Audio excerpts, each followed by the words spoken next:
Assalamualaikum warahmatullahi wabarakatuh. Alhamdulillah wa kafa wassalatu wassalamu ala nabiyyil mustafa Muhammadin sallallahu alaihi wasallam wa ala alihi wa ashabihi ahli taqwa wal wafa amma ba'du. Qala Allah ta'ala fi Qur'anil Karim, a'udzu billahi minasyaitonir rajim. Wa ma umiru illa liya'budu Allaha mukhlishina lahu-d-din حنفاء ويقيموا الصلاة ويؤتوا الزكاة وذلك دين القيمة. صدق الله العظيم. Masyarakat jamaah salat tarawih Masjid Al-Mu'minin rahimakumullah wa azakumullah. Segala puji dan syukur kita panjatkan kepada Allah Azza wa Jalla. Salawat dan salam kepada Nabi kita Muhammad sallallahu alaihi wasallam, kepada keluarga, sahabat serta umat yang akhir zaman. Semoga kita mendapatkan syafaat dari akhirat kelak. Amin ya rabbal alamin. Bapak dan Ibu yang dirahmati Allah Subhanahu wa taala, menjadi harapan kita semuanya, amal soleh yang sudah kita kerjakan semuanya diterima oleh Allah Subhanahu wa taala. Amin. Namun di sisi yang lain kita juga harus khawatir, jangan-jangan amal soleh yang kita lakukan itu tidak mendapatkan ridho dari Allah Subhanahu wa taala, sehingga Allah Subhanahu wa taala membimbing kita dengan berbagai doa yang ada di dalam Al-Quran. Salah satunya kita bisa membaca dan juga mengamalkan, dan insya Allah para jamaah sudah hafal semuanya karena doa ini sangat populer.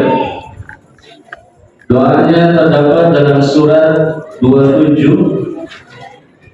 An-Naml di ayat ke-19, dan juga terdapat di dalam surat 46 Al-Aqaf di ayat yang ke-15. Mari kita baca doa ini. Bapak-bapak semuanya, ibu-ibu insyaallah hafal.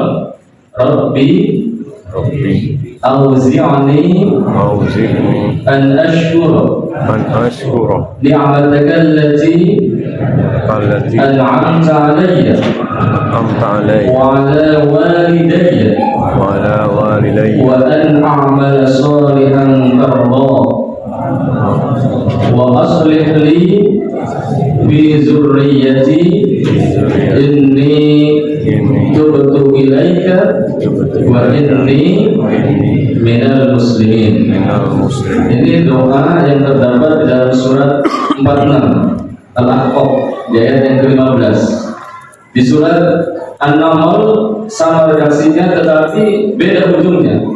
Wa adkhilni bi rahmatika fi ibadakas shalihin. Itu ujungnya, tapi permulaannya sama.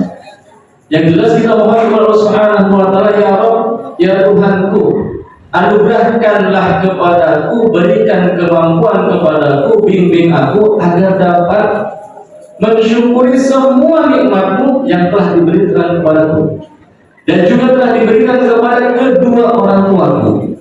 Ya Rabb, ya Tuhanku, bimbing aku, anugerahkan kepadaku kemampuan untuk beramal soleh yang Engkau ridhoi. Jadi kita mohon Allah Subhanahu wa taala agar kita mampu beramal soleh yang Allah ridhoi. Berarti kalau begitu para jemaah, mafhum mukhalafahnya, makna sebaliknya, pengertian sebaliknya, pemahaman sebaliknya, ada amal soleh yang Allah tidak ridhoi, yang Allah tidak terima. Maka banyak faktor amal soleh kita agar diterima oleh Allah Subhanahu wa taala. Bapak dan Ibu yang Allah Subhanahu wa taala, orang yang di luar Islam kita sebut apa mas sebutannya? Non muslim, kafir, ya, kafir. Dia berbuat baik, beramal soleh, suka membantu, ya, ngasih iftar, buka puasa. Nah, bagaimana amal soleh mereka? Apakah diterima oleh Allah Subhanahu wa taala? Tidak. Jadi amal soleh orang kafir itu hanya manfaatnya di dunia saja. Kebaikannya bisa dirasakan di dunia, tapi nanti di akhirat nol di sisi Allah Subhanahu wa taala. Di dalam surat 25 Al-Furqan di ayat yang ke-23 Allah sampaikan kepada kita bahwa amal orang kafir itu haba'an mansura, bagaikan debu yang berterbangan, bagaikan fata morgana, tidak ada apa-apanya. Mereka mengharapkan balasan dari Allah Subhanahu wa taala, justru mereka tidak akan mendapatkan apa-apa.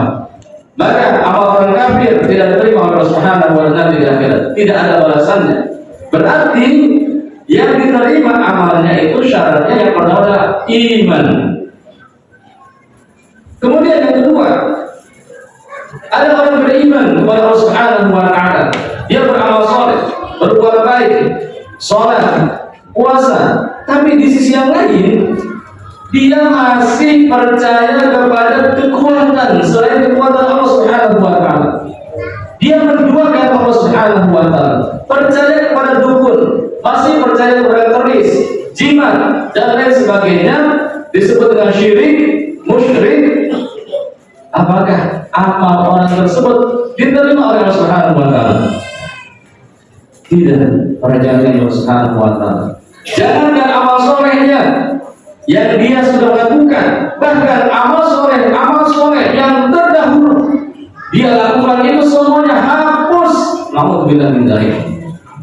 Allah sampaikan kepada kita di dalam surat 39, surat Az-Zumar ayat 65, wa laqad uhiya ilaika wa ilal ladzina min qablika la in asyrakta la yahbatanna 'amaluk wa la takunanna minal khasirin.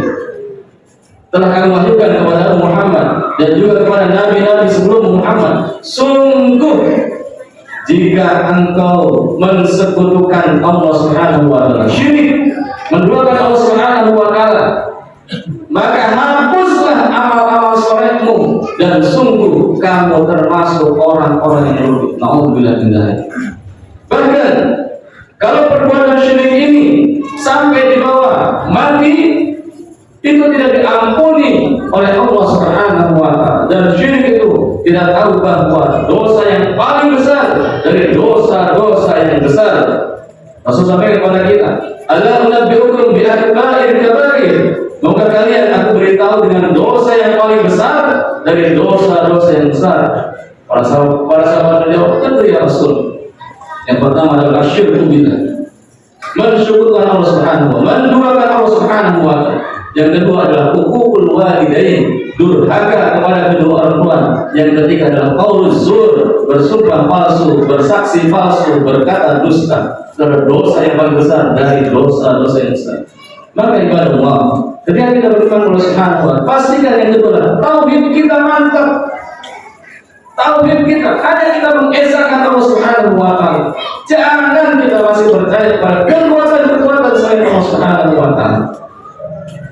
Kemudian kepada Subhanahu wa taala, kita beramal soleh, tetapi amal soleh kita bukan untuk Allah Subhanahu wa taala, bukan karena Allah Subhanahu wa taala.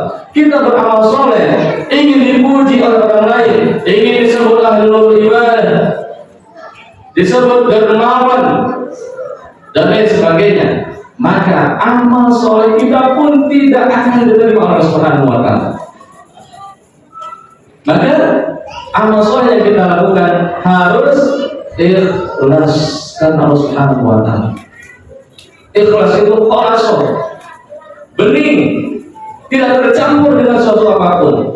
Maka amal soleh kita, puasa kita, sholat kita, qiyam Ramadan kita, sedekah kita, infak kita, semuanya itu hanya mengharapkan balasan dari Allah Subhanahu wa taala. Makanya kalau kita perhatikan para jemaah, hadis-hadis tentang keutamaan puasa, qiyam Ramadan dan lain sebagainya, itu kan ujung-ujungnya iman dan ihtisaban. Man shoma Ramadan imanan wa ihtisaban, ghufira lahu ma taqaddama min. Man qama Ramadan imanan wa ihtisaban, ghufira lahu ma taqaddama min. Man qama lailatal qadri imanan wa ihtisaban, ghufira lahu ma taqaddama min. Maka ini menunjukkan puasa kita, qiyam Ramadan kita harus berdasarkan iman dan juga hanya mengharapkan balasan dari Allah Subhanahu wa taala. Maka salah satu tarbiyah yang kita dapatkan di bulan Ramadan ini menjadi kita, mentarbiyah kita menjadi hamba-hamba Allah yang ikhlas Berbagai ayat begitu banyak Allah sampaikan kepada kita. Bahkan ketika kita takut berdoa Allahu Akbar, kemudian kita membaca doa istiftah atau baca iftitah, doa pembuka. Ya, doa pembuka itu banyak, ya sampai 8 macam. Ya, misalnya Allahumma ba'id baini wa baina khataaya dan seterusnya. Allahu Akbar kabira dan seterusnya. Atau kita membaca dari wajjahtu wajhiyatin ladzi fatara samawati wal arda hanifan musliman wa ma ana musyrikin. Kemudian kita baca inna sholati wa nusuki wa mahyaya wa mamati lillahi rabbil alamin. Salatku, hidupku, pengorbananku, matiku itu adalah semuanya untuk Allah Subhanahu wa taala.